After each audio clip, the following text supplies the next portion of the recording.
Morreu Delfim Neto. Para você que é mais novo e não sabe muito da história do país, Delfim Neto foi um grande economista brasileiro e também um grandíssimo... Prefiro não comentar.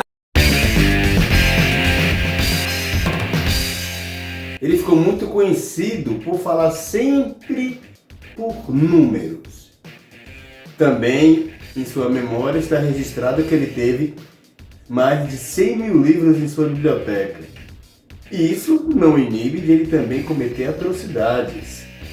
Ele fez parte do regime militar, inclusive assinou o AI-5, o Ato Institucional número 5, aquele mesmo que instaurou a censura no país. Pois é, recentemente cometeu aquele grande deslize ao tratar as empregadas domésticas como animais.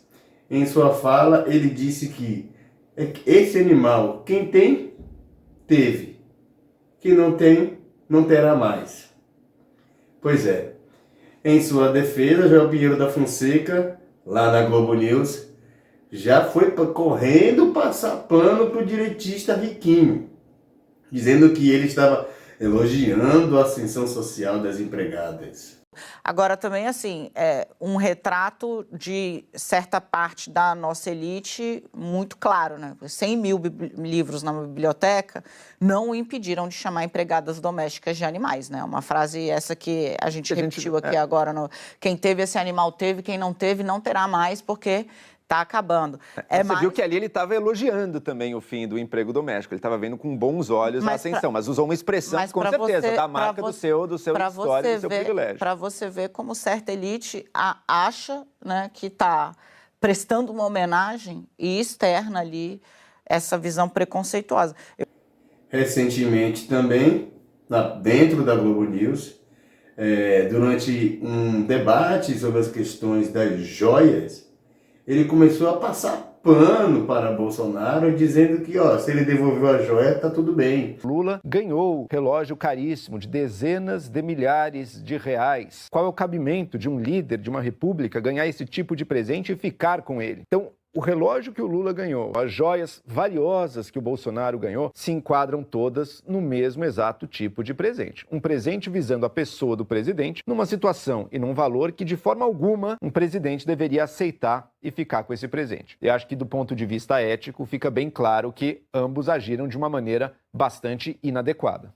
Ô Joel, só para lembrar, na questão de Bolsonaro não foi de bom grado. Bolsonaro fez uma operação, inclusive tentando desviar o comportamento da Receita Federal, mandando um avião particular para resgatar as joias. O que a gente está falando de Lula é uma questão de 2005, que havia uma outra regra. Então, acho que a gente, além de colocar numa questão temporal, de 2005 para 2022, a gente tem que colocar também o que aconteceu. O Bolsonaro foi indiciado pela Polícia Federal. Mas a devolução, não, só um Marcelo, segundinho. Ele foi indiciado pela Polícia Federal por crimes de peculato, associação criminosa e por lavagem de dinheiro. E a gente viu que o chefe da Receita estava lá sendo pressionado, que teve um avião. Eu não estou dizendo que é certo um lado ou outro ficar com o relógio ou com as joias, mas a gente também tem que colocar o peso nessa história toda. É diferente um relógio de 60 mil reais em 2005 ou uma joia que 5 milhões depois foi recalculado como operação feita pelo Mauro Cid, que está preso, federação premiada, para resgatar as joias. Posso brevemente aqui? Claro. O que provavelmente alguém que tivesse interessado em defender o Bolsonaro diria é, primeiro, essa liberação das joias junto à Receita, em tese ao menos, era para o acervo presidencial e não para o acervo pessoal do Bolsonaro. Sim, ele tentou vender, sim, ele tentou levar para o exterior, podem encontrar uma série de irregularidades nisso, mas quando a justiça demandou a devolução, foi-se atrás dessas joias, inclusive para recomprá-las se necessário fosse, para que fossem devolvidas, assim como Lula agora, quase 20 anos depois, também em estado, devolveu o seu. Diga, Otávio. Não tem muito paralelo também nos fatos, não nas opiniões, mas nos fatos jornalísticos entre a joia do Lula e a joia do Bolsonaro, né, jornalisticamente falando. Um foi numa época em que não havia regras, o outro foi numa época em que havia regras. E tanto se Bolsonaro efetivamente tem bom grado, tem boa vontade, a pergunta é, por que ele não simplesmente disse que as joias estavam que vendeu. Se ele estava convicto que a joia estava tudo correta, ele dizia, gente, inclusive o relógio eu vendi. Não, foi montada uma operação para recomprar as joias, para omitir que elas tinham sido vendidas. Quando você faz isso, você não está de boa fé. No mínimo, você pode achar isso. Mas a princípio, terem recomprado ali, talvez tenham achado que ia pegar mal, revelar que tinham sido comprados. Enfim, não está bem caracterizado ainda qual teria sido o crime do Bolsonaro. Assim, algumas coisas. Quando eles tratam desse material, Joel, eles falam em linguagem cifrada. Ele não fala no conteúdo, eles falam em mala. Olha, tá indo a mala para a Flórida. Você vai receber a mala? Você vai pegar a mala? Ninguém fala exatamente. Há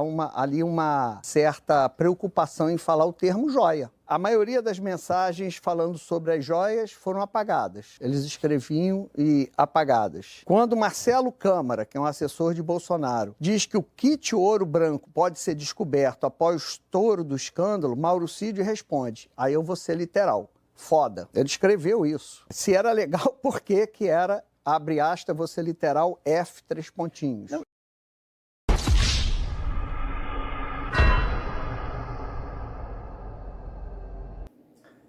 Joel Pinheiro da Fonseca, além de cometer esse pequeno deslize aí na Globo News, também já cometeu outros atos, como defender a venda de órgãos. Pois é, a venda de órgãos.